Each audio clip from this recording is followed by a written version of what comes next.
Hey there, econ students. This is a quick tutorial for you regarding what is the circular flow of economics. The circular flow is a model that we will come back to later on in the course, but it is designed to illustrate how goods and services, resources, money flow throughout an economy, as well as the role of businesses, governments, and households. So the three main players that you can see as you look at this presentation are you have businesses and firms involved in the economy, you have a government that plays some sort of role, and households and consumers. Now, the top part of this diagram where we see the longer arrows, this is a market up here that we call the product market. So I'm going to write in product market. That's the product market. And what happens in the circular flow in an economy is money is coming from households or consumers and is flowing over to businesses and firms in exchange for goods and services that they provide. You and I participate in this part of the economy on a daily basis, of course.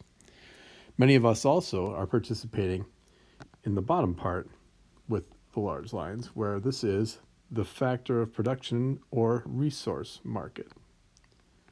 All right. Well, businesses need resources, of course, to produce those goods and services, and in order to secure them, they have to pay money in the form of wages or rent to the households and the consumers, and then the households are giving them their ability to work or other resources, capital goods, possibly land resources that the businesses or the firms need to make their products. So when the economy is flowing well, there's a lot of flow with these arrows that you see going this way and this way, right? When the economy slows down, what we often find is, well, we're going to see there is going to be a slower flow of goods and services being purchased by consumers, meaning that less money is going to the businesses. When businesses get less money, it means they can't buy as many resources, and so they have to cut down on their spending and gathering of those resources. So they might end up laying people off from their jobs, cutting down production. And then you could see how that cycle could continuously spiral downward unless there's some sort of intervention that takes place. And so this is an important piece where the government can play a role in an economy. Now, households and consumers are paying taxes to the government, right? Income taxes at the end of the year, taxes on goods that we purchase. And in exchange, the government's going to provide public goods and services for those households and consumers. So this is where you see the benefits that are coming back to the households and consumers in exchange for the taxes. Some examples would be like maintenance of the streets, street lights, sewage systems, schools, public health services, libraries, law enforcement. These all are benefits that are geared to help households and consumers.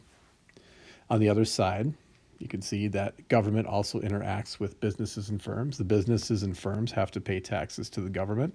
In exchange, the government provides benefits to those businesses and firms. Could be in the form of protection, right? They may create tariffs from goods that come in from other countries that helps protect the businesses and firms. They have patent laws that allow businesses and firms to create unique products that nobody else can copy. They also provide an infrastructure for the business and firms to be able to distribute their goods, right? Again, going to the highways and other trade agreements so that goods can flow out of the country. And in addition, the government pays contracts to businesses and firms to do work that the government can't do. For example, if you're familiar with the bridge that crosses over the Mississippi River in Newport to South St. Paul, 494, the Wakota Bridge, that bridge was constructed by a private firm, but they were hired out by the state. And so companies get contracts from the government, and the government's able to pay those contracts by collecting taxes from households and businesses and firms. So this is an important component to our economy and helping understand the flow of goods and services. Now, if things slow down on the outside, the government can, in many instances, try to stimulate the spending by, well, one, like we've seen during the pandemic, is they've issued stimulus checks to individuals. I think people received up to $1,200 to go and spend more towards the beginning of the pandemic. There's debate about Congress potentially doing more of that as we are heading into uh, the colder months and when we're all indoors and needing people to still spend in order to keep the economy going. So stimulating the economy is one thing they can do. But on the other hand, if the economy is looking like it's accelerating too quickly, there's too much spending going on, and we know that usually when there's too much spending going on, eventually there's a drop off and things slow down because the market would have to correct itself.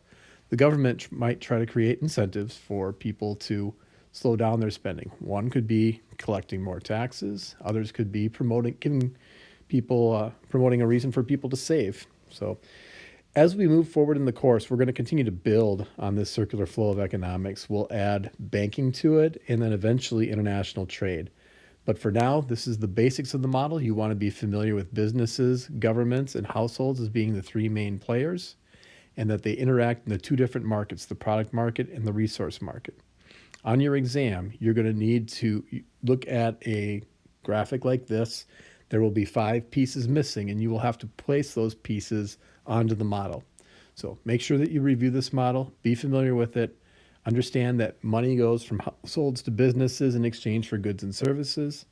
Understand that money flows from businesses and firms to households in exchange for resources. Government collects money through taxes, and they reimburse the households and businesses for those taxes by providing public goods and services. In other words, things that the private industry won't produce. Thanks for listening to this presentation on the circular flow of economics, and look forward to the next segment that should be coming up soon.